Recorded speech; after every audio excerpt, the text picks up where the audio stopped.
नमस्कार। खबर प्रधान देख रहे सभी दर्शकों का बहुत बहुत स्वागत है और मैं हूं आपके साथ संगीता श्रीवास्तव। देखिए, अभिव्यक्ति की आज़ादी का जितना मिसयूज हमारे देश में होता है उतना शायद कहीं और नहीं।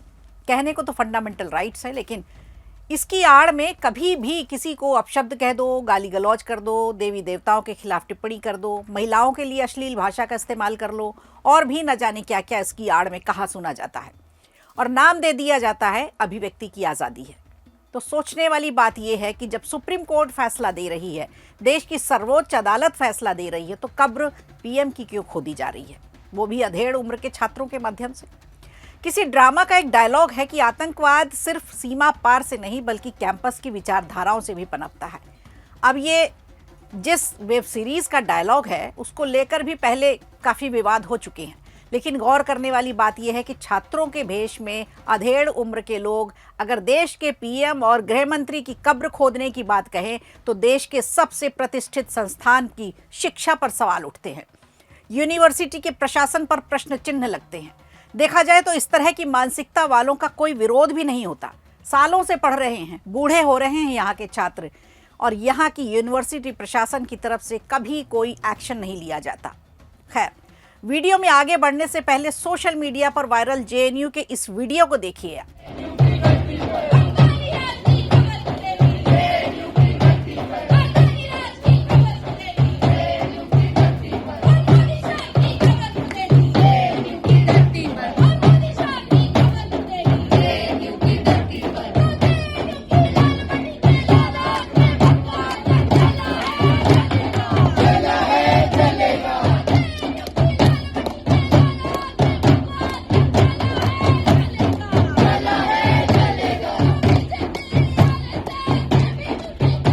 तो देखिए, ये हाल है देश की सबसे प्रतिष्ठित यूनिवर्सिटीज में शामिल जवाहरलाल नेहरू विश्वविद्यालय यानी जेएनयू की। दरअसल जेएनयू एक बार फिर विवादों में है और इस बार विवाद का कारण जो बना है वो है बेहद शर्मनाक है। प्रधानमंत्री नरेंद्र मोदी और गृह मंत्री अमित शाह के खिलाफ लगाए जा रहे हैं यहाँ आपत्तिजनक नारे। शर्मनाक। दरअसल ये दिल्ली के जेएनयू कैंपस में दिल्ली दंगों के आरोपी उमर खालिद और देशद्रोह के आरोपी शर्जील इमाम के समर्थन में देर रात प्रदर्शन किया गया। ये प्रदर्शन सुप्रीम कोर्ट ने दोनों की जमानत याचिका खारिज किए उसके बाद किया गया। रिपोर्ट्स के मुताबिक जेएनयू के साबरमती हॉस्टल के बाहर वामपंथी छात्रों ने यह प्रदर्शन किया। विरोध प्रदर्शन हुआ फैसले के खिलाफ, जहां प्रधानमंत्री नरेंद्र मोदी और गृह मंत्री अमित शाह के खिलाफ बेहद आपत्तिजनक और विवादित नारे लगाए गए। खैर, इससे पहले भी कुछ इस तरह के नारे कांग्रेस के कार्यकर्ताओं ने भी लगाए थे। आपने भी एक वीडियो देखा होगा, एक बार फिर देख लीजिए।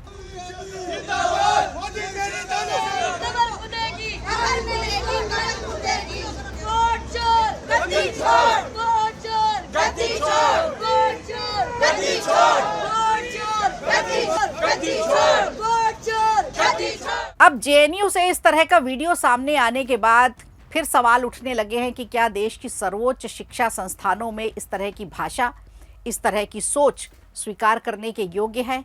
आखिर क्या शिक्षा दी जा रही है जेएनयू में, और इसे जो प्रतिष्ठित बनाया जा रहा है क्या वहाँ से यही सब चीज़ें सिखाई जा रही हैं? आपको बता दें, उमर खालिद और शर्जील इमाम दोनों पर 2020 के दिल्ली दंगों की साजिश रचने का बड़ा आरोप लगा है। लोगों को भड़काने का आरोप है इन पर और रणनीतिक दिशा निर्देश देने जैसे गंभीर आरोप भी लगे हुए हैं।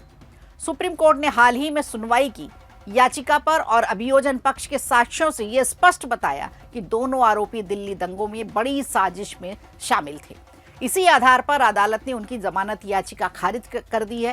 हालांकि 5 लोगों को जमानत भी मिली है, लेकिन उनके लिए भी कठिन शर्तें रखी गई हैं। अब इनकी याचिका शर्जील इमाम और उमर खालिद की खारिज ही नहीं हुई है, बल्कि अगले 1 साल तक ये कोई याचिका भी नहीं लगा सकती, ऐसी भी कोर्ट की तरफ से इनको हिदायत दी गई है।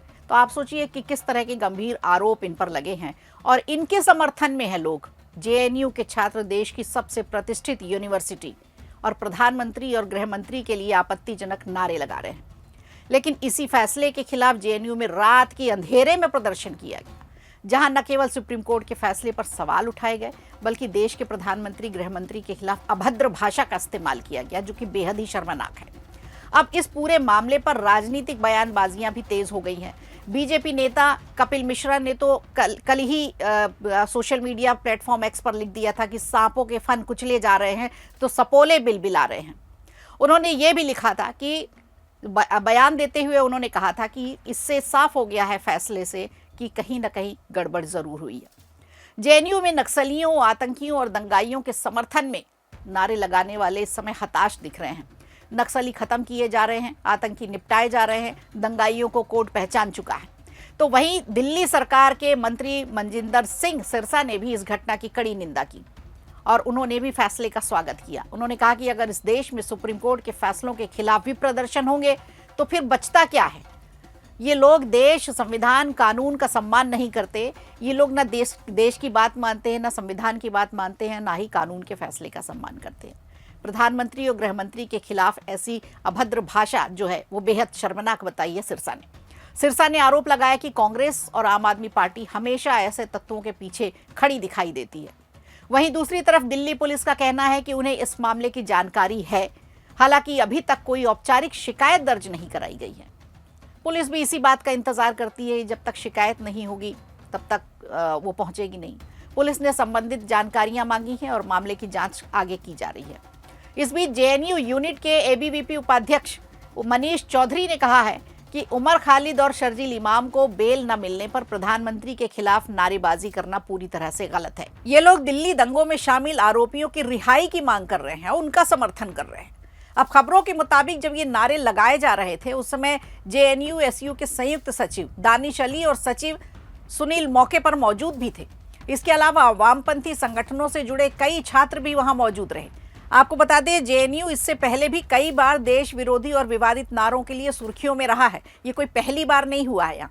और एक बार फिर साबरमती हॉस्टल के बाहर हुई ये नारेबाजी जेएनयू को राष्ट्रीय बहस के केंद्र में ले आई है।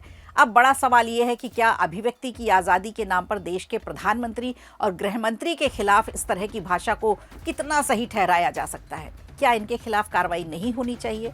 और क्या सुप्रीम कोर्ट के फैसले के खिलाफ इस तरह के प्रदर्शन लोकतंत्र को मजबूत करते हैं या कानून के राज को चुनौती देते हैं? सवाल बहुत गंभीर है, जवाब आप हमें कमेंट बॉक्स में जरूर दीजिएगा।